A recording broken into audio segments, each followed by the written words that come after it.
Telegiornale di Treviso, seconda parte, ben trovati. Parliamo di calcio, manca un solo punto al sogno chiamato C2 per il Treviso. Vediamo.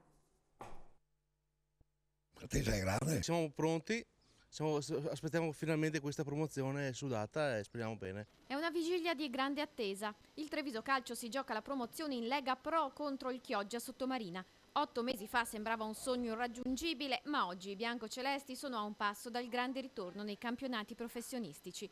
Basta un solo punto. I tifosi sono già allo stadio a seguire gli ultimi allenamenti di finitura. Penso che sia una cosa dovuta, anche perché il Treviso ha dimostrato qualcosa più degli altri. Biglietti in vendita fino a domani pomeriggio, con un Tenni che si appresta a riempirsi di almeno 4.000 tifosi. Tra gli spalti anche i settori delle giovanili e tanti giovanissimi under 14 per i quali l'ingresso è gratuito. Sarà uno stadio in festa addobbato di biancoceleste.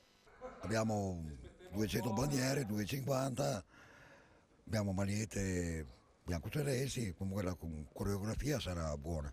Colorate e numerose soprattutto. Finalmente vedremo un po' di gente, un po' di colore, un po' di tifo di quello sano e buono. Per il dopo partita, se tutto andrà per il meglio, è già stata allestita una tensostruttura a lato della curva ospiti che accoglierà tutti i possessori di biglietto per la grande festa di promozione. Dopodiché i festeggiamenti continueranno in città, promettono i tifosi. Intanto ci si lascia andare a qualche pronostico. 2-0 per il Treviso. 2-0. L'importante è passare domani promozione, qualsiasi risultato va benissimo.